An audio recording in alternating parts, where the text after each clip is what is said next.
முருகர் யுக வழிபாட்டை முழு மூச்சில் முன்னெடுத்து தென்னிந்தியா எங்கும் பரப்பி வரும் ஜே.எஸ்.கே. கோபி என்று அழைக்கப்படும் ஜே.எம்.எஸ்.கே. கோபி நம் தமிழ் கடவுளாம் முருகனை தமிழ் மக்கள் பல நூற்றாண்டுகளாக வணங்கி வந்தாலும் முருகர் வழிபாடும் முருகப்பெருமானின் புகழும் தென்னிந்தியாவில் சமீப காலங்களில் மிகவும் அதிகரித்து வருகின்றன.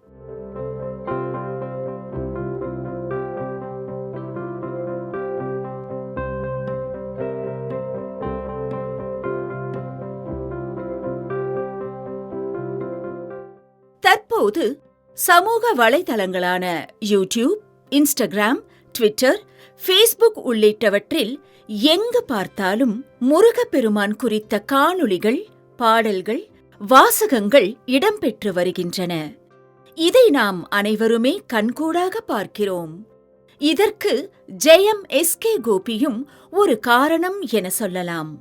திரைப்பட தயாரிப்பாளர், நடிகர், அரசியல் பிரமுகர் என்று அறியப்பட்ட ஜே.எஸ்.கே. கோபி என்று அழைக்கப்படும் இவர் இன்று ஒரு முழுநேர முருக பக்தராக ஆறுமுகனின் புகழை அகிலமெங்கும் பரப்பி வருகிறார்.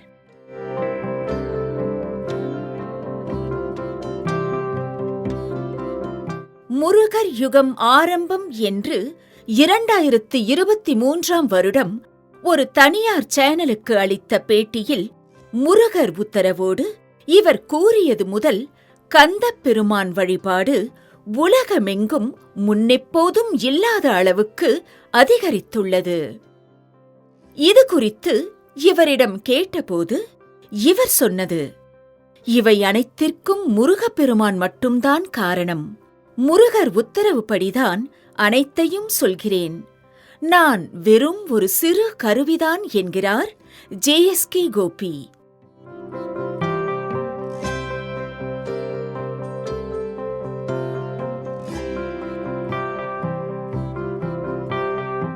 முருகர் ஆணைக்கிணங்க வாய் பேச முடியாத, காது கேட்காத, கண் பார்வை தெரியாத குழந்தைகளுக்கு பல்வேறு உதவிகளை செய்து வரும் ஜே.எம்.எஸ்.கே. கோபி இனிவரும் காலங்களில் முருகர் யுகம் மேலும் விரிவடையும் என்று தற்போது இவர் பேசி வருகிறார்.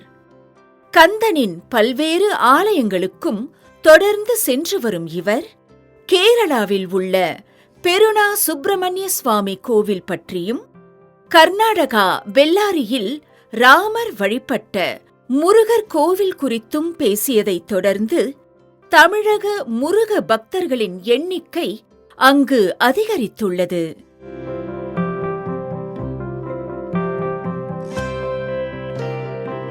முருகப்பெருமான் பற்றி இவர் ஈடுபட்டுள்ள ஆய்வில் இந்தியா முழுவதும் பல வடிவங்களில் முருக வழிபாடு இருந்ததாக சொல்கிறார். கேரள மற்றும் கர்நாடக மக்கள் சென்னை வடபழனி முருகர் கோவிலுக்கு அதிக அளவில் வந்து வழிபடுவதைத் தொடர்ந்து வடபழனி முருகர் கோவில் குறித்து ஒரு மலையாள சேனல் நிகழ்ச்சி ஒன்றை ஒளிபரப்பியது குறிப்பிடத்தக்கது. இமயமலையிலிருக்கும் கார்த்திக் சுவாமி கோவிலுக்கு இவர் சென்று வழிபட்டு ஒரு காணொளி வெளியிட்டிருந்தார். அதனைத் தொடர்ந்து தமிழக பக்தர்கள் அங்கு அதிக அளவில் சென்ற நிலையில் அரசு சார்பாக தமிழ்நாட்டிலிருந்து அக்கோவிலுக்கு சிறப்பு ரயில் விட்டிருப்பது குறிப்பிடத்தக்கது.